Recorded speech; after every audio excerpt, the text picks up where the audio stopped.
Hello and welcome to another video where I aim to dance with the heart to pull out new ideas and information pertinent to the present moment. And in today's video, I'm going to touch upon the subject of the body, the wisdom contained within the body, and ultimately to reconnect the union between mind and body to realize the potential of the spirit. So let us begin this journey together by first understanding the communication methods of the body through understanding and becoming aware of the subtle sensations within that we seldom seek or come to in moments of confusion or doubt or dismay. Because we are often taught and shown that the mind leads through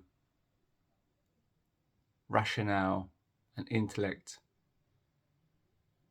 and that this is the entirety of our compass, the entirety of our wisdom at our disposal.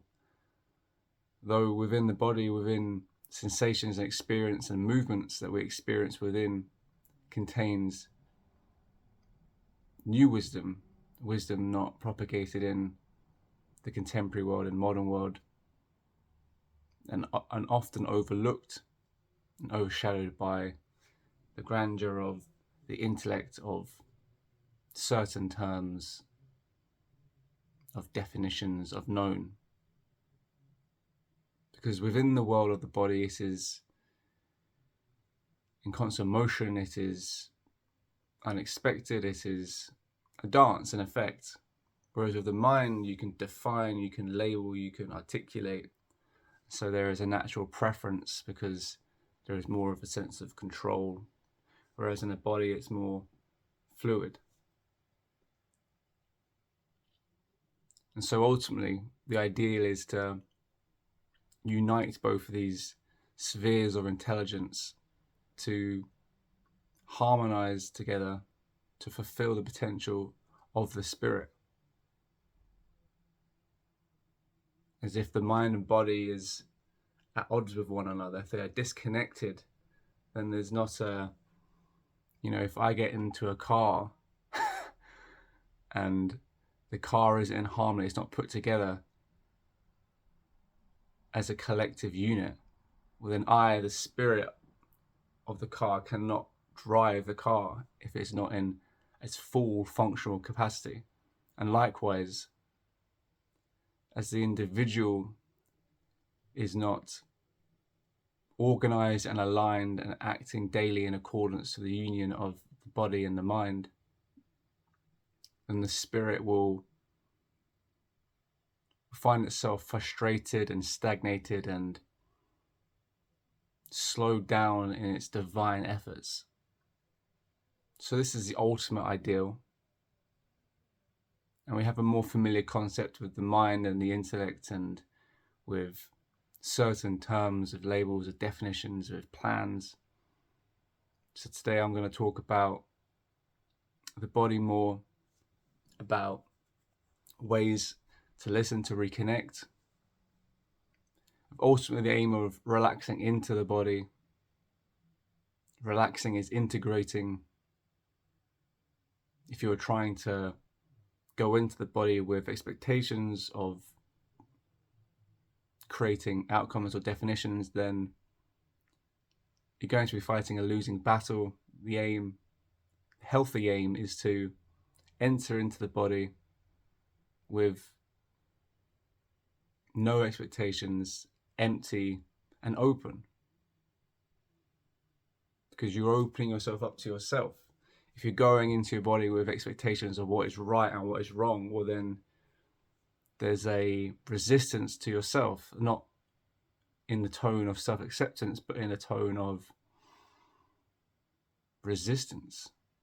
So it is important to remain open to how you feel and what comes up, and to allow the movement of your energetic body, of your emotional body, to flow accordingly to its agenda, and to allow after the movements, the residue of your emotional body and energetic body to just simmer and settle, and to accept the new formation that it produces, and to trust that the new formation that it produces, the alchemization, the fruits of the alchemization of this practice, to be in alignment with your highest and most authentic goal, because you are working with yourself, with your body, with your emotions, with your energy. And so I would encourage you to trust, though it may feel uncomfortable and things unexpected come out, but to sink into it, to trust it, and to relax in the experience, ultimately with the intention of building a long-term relationship with your body, with the practice of being within the body. And this can be a simple practice. It can be as simple as taking time out of the day to lay on your bed, eyes closed, one hand on your chest, one hand on your stomach, and just, or wherever you feel is the most loudest message within your body, connect with that of your hand and your mind and your breath.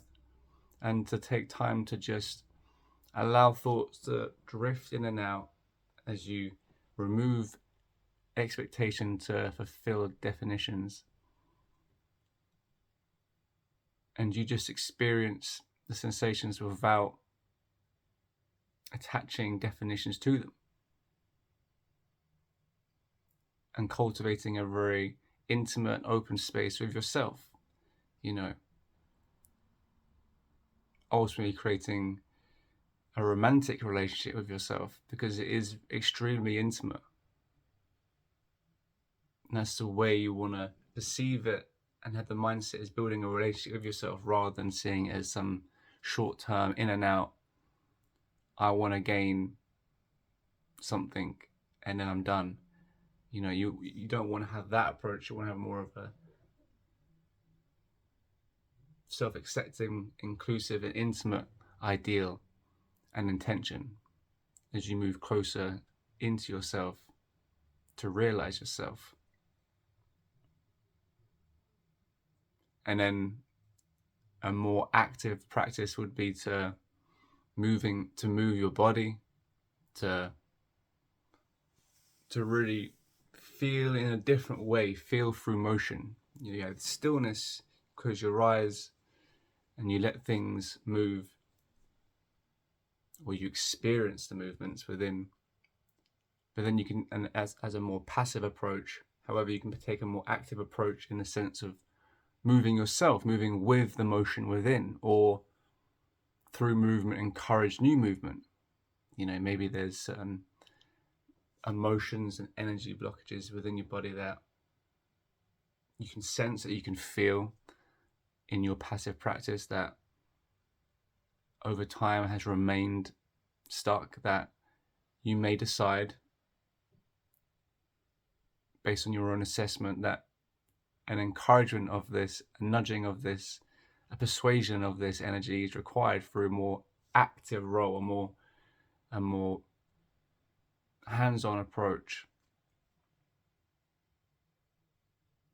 And for me, one of my favorite practices in this is dance. There's no style of dance, but to dance, to create, I would encourage you to create your own style of dance.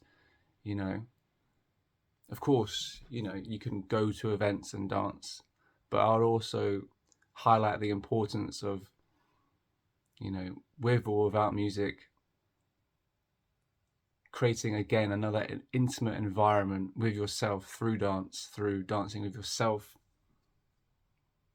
Whether that's, if you're new to the practice or new to your relationship with your body, to start slow, to maybe close your eyes in a safe space that is your own and that you're comfortable with, and just, with all that music, personal preference, to just gradually just close your eyes and move your body and let the body guide you as you surrender thoughts of right or wrong, good or bad, and just let definitions wash away and just flow with the wisdom of your body and just allow your body to move because it wants to move.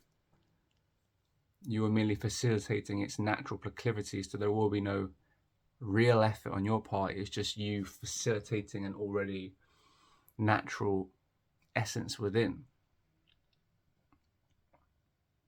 And through that practice, you will connect with your body, with your energetic and emotional body more in a different way, in a way that will encourage new spaces within, that will free up, that will make your body more supple, less dense, less tight. And again, it's a practice with the intention of forming a relationship with yourself and with your body. So these, both the passive and the active practices, there are other ways you can move your body, of course, but for me, dancing is a really it's the most beautiful form of healing. It is truly very, beauty personified. And I can almost sense my soul smiling as I do it. So for that reason, it is my preferred candidate, though it is up to you which, if you're moving your body, then that's good enough. But for me, that is something to a worthwhile candidate to pursue. So with the passive and the active, you have two practices, two forms of experience to dive into and to explore yourself and develop your own styles. And to remember that with the union, to uphold the ideal of the union between the mind and the body, to facilitate the intention of the soul or the spirit. So, with that body of information, I will leave that with you to use at your own discretion and formulate your own ideals with it, and to play with it, which is important. So, until next time, bye.